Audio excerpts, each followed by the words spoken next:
kind of almost deja vu. Yeah, that's what I was gonna say. You know, we've been through it other times, 93, 2011. This one was worse. This time obviously was worse. It was like a perfect storm, with the snow melt and the ground frozen. So you know, you had massive amount of runoff and the rain and then the river high, and The river ran full. it just all came together to be a really bad situation. In 93, the flood, it came up about 2 blocks south of the flagpole. In 2011, we were fortunate enough to get a levee built around Hamburg that basically saved at least the south end, if not more. And this time it went about 2 blocks north of the flagpole, and then angled to the east.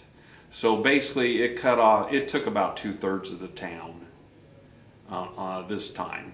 The water was just a lot higher, and We didn't have a warning. Had no near warning. the warning like we had in 2011 that was coming, you know. So that made a big difference. 2011, they projected that we were going to flood, and we had 2 weeks, approximately 2 weeks to get ready. And that's how the levee got built, was that fast. Well, this time, from the time we suspicioned it was going to break because just of the flow and the situation, to the time it actually did break and people were having to evacuate, it was about 48 hours, approximately. And you know, that's when we felt there was going to be an issue. Now, I think some people in town maybe didn't get out and maybe didn't know it was going to be that, you know, long. But we had time to help move a friend's machinery. We took a long day and a half, and got his machinery off the bottom and was able to do those things. But a lot of the farmers around here had to leave grain in the bins, and they've exploded. The bins have just tore apart, and you know, the grain's Millions of basically dollars. ruined. You know, they mentioned in this area alone, there's about $7 million worth of grain that is probably lost. Yeah, the And bean bins just they swell up and then they basically just explode. And that's just basically out of pocket, basically. That's out of It's out of your pocket. pocket. That's not, Yeah. there's no insurance for that, so. We Crazy. personally lost 200 acres of white corn that we couldn't get out because of the circumstance all winter. It was muddy, it was snowy, and there was quite a bit of acres around that couldn't get harvested. But in that respect, we were almost fortunate because we will get some insurance for that crop being in the ground or still in the field. But as soon as it gets in the bins, it's not insured. So the people that lost bins are definitely in a worse situation. When they were out helping our friend move, they could see the water coming over the levee. It was like a big waterfall coming over, so that's scary. We have cattle at our house, so it was just creeping up fairly slow for the most part. Mm-hmm. You know, we just kept thinking, well, are we gonna have to move our cows? Or are we gonna have to, you know, we had basically a plan, people on ready to call, but luckily we didn't have to move them out because we have about 180, 200 head of cattle. Some of them in a building that would have had to go real fast. But the hay, we had quite a bit of, how many corn About stalks? 100. We had 65 big bales of corn stalks float off And that we then couldn't hay. get out, and about 35 bales of grass hay. That's free, you know, feed for our cattle that And then, floated down. yeah, and then we lost about 100 acres of new seeding that we would have harvested this year for this year's feeding. So as of right now, about 80% of our farm ground that we farm is underwater. But we're blessed because we live up on the bluff. So our house, our That's machine, our buildings, our shop, everything is high and dry. So We compared were- to a lot of people, We were really concerned. My mom lives in the low rent housing here in town apartment, so that's what our main concern was, do we need to get her out? And she started getting more scared as the water was coming towards the flagpole and stuff. So we went ahead and moved her to our house, moved a few things out.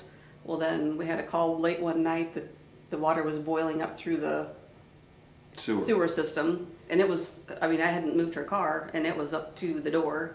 The time we got in there, 10:30, 11 o'clock at night. So we got the car moved out and moved out pictures and things that we really, really wanted to get out. Well, then they were able to start pumping that out. So we thought, okay, we're okay, you know. Well, then as the water came up to the flagpole and that barrier that they had built, it gave way.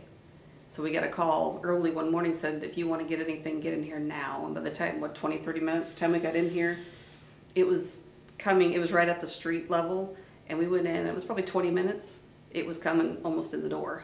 I mean, we had that much time that was a short period of time so that was pretty scary, because there were several, my kids and my brother were trying to get stuff moved out of her house, important things, but. We got 3 or 4 pickup loads. And Yeah, probably but left that many. it was coming really fast. I've never seen that before. That was kind of scary, that quick, Usually, before we've always had some time. You could see it coming. We're like, okay, we got a couple hours. But this was like, no.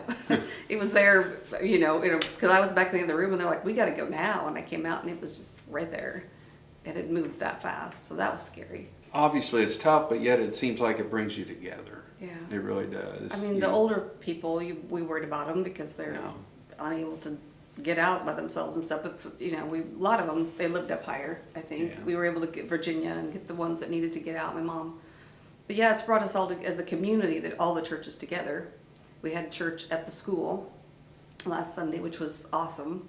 And then it's brought us together. But yet you see all these poor people displaced now, especially where my mom lived. I mean, they're elderly people and they're living Stanton and Yeah, there's all over. Shenandoah and Nebraska City. And like Virginia's going down to her daughters for Oklahoma for a while. And Excuse me.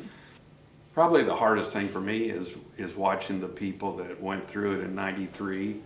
They lost a lot out of their houses South End, and then here they do it again, only it's worse. Yeah. And they're just They're not not coming gonna come back. And you just That's half of the see the town, desperation in their in their face, that they're not sure what they're going to do. We lost population. I'm sure we lost it in '93, but I know we lost it in 2011 with the threat of flood.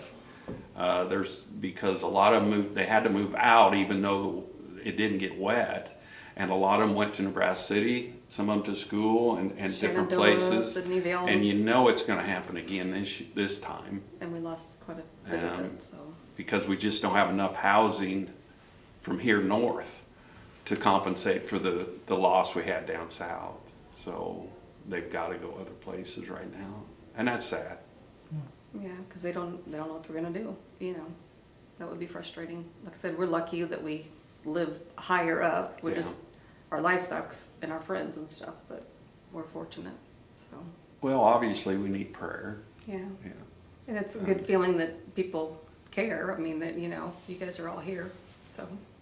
And we do get that feeling that people care from a ways. Just a real quick story. Yesterday, we got a phone call from a FSA director in Central Ohio. She works for the government agency that farmers deal with. And she heard about our plight, and she is putting together a trailer load of hay and bottled water and stuff that will be showing up probably this weekend. Yeah. So, To distribute as needed or yeah. whatever. So that, that speaks volumes to me that people that far away Yeah. care.